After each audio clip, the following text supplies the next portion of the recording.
My father died of cancer. My stepfather died of heart disease.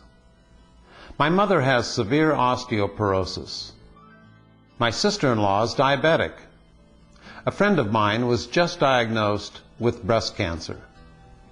My neighbor's on heart medicines and cholesterol-lowering drugs. All this sound familiar? What's not so familiar is that these health problems were caused by eating habits. In fact, eating is the biggest cause of disease, disabilities, and death in the U.S. today. Just ask Dr. Joseph Crow, a doctor at the Cleveland Clinic Foundation.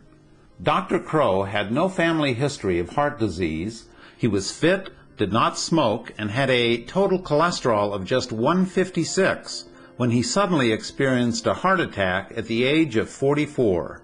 In fact, I was about as close as you can get to not seeing tomorrow, so to speak. Instead of dangerous surgery, Dr. Esselstyn, a colleague at the Cleveland Clinic and one of the world's leading authorities in heart disease reversal, told him to simply change his diet. Just 32 months after changing his diet, Dr. Crow's heart disease was completely reversed.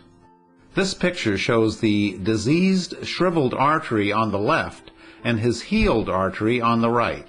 Dramatic proof of how a plant-based diet heals from within.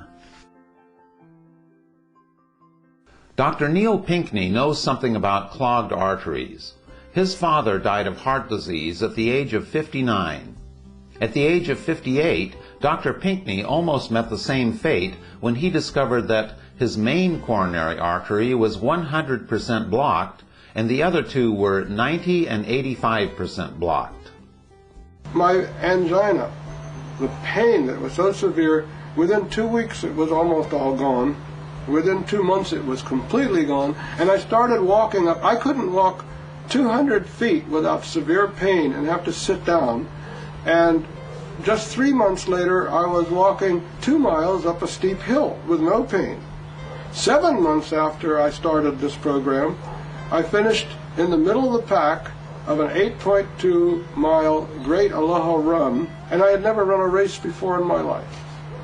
Not only do you escape stroke and heart attack, but this also would include obesity, hypertension, adult onset diabetes, and the common Western cancers of breast in the female, prostate in the male, and colon in both. So I think the spin-offs here, in terms of overall health, are extremely profound. So literally, if you follow the guidelines of the American Heart Association Step 1 diet, it literally guarantees that millions of Americans will continue to perish from this disease. The biggest killer in America today is the result of high-fat diets the American government and mainstream authorities are promoting that are fueled by the money given to them by food lobbies pushing high-fat foods. Diet is the only cure for heart disease, yet it's lost in the news by drug companies developing ever more profitable drugs that do not cure the disease, but only serve to keep Americans on the very diet that causes heart disease.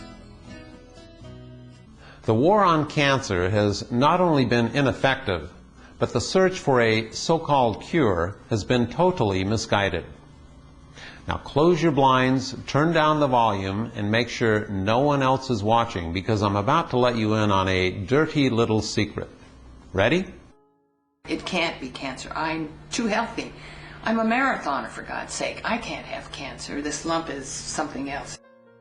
I was horrified, mortified, felt betrayed by my body, thought this can't be happening. So even though I felt healthy, there was this insidious cancer that was growing inside me. I didn't know it for a long time. Before my dietary change, I ate what I call the SAD diet, the standard American diet. Well, I knew that it wasn't diet in my case, but let's prove it to the world. And I knew because I was not eating any red meat. I had only skim milk and chicken and fish. You now have an opportunity to do something great, not just for yourself, but for your children and generations to come. The simple act of changing your diet will not only give you a healthier and longer life, but will help reverse an eating habit that's destroying the very fabric of our lives. It all starts with one person, and if enough people change their diets, our modern eating habit can be transformed into something we can all be proud of, that not only benefits our bodies, but the world we live in.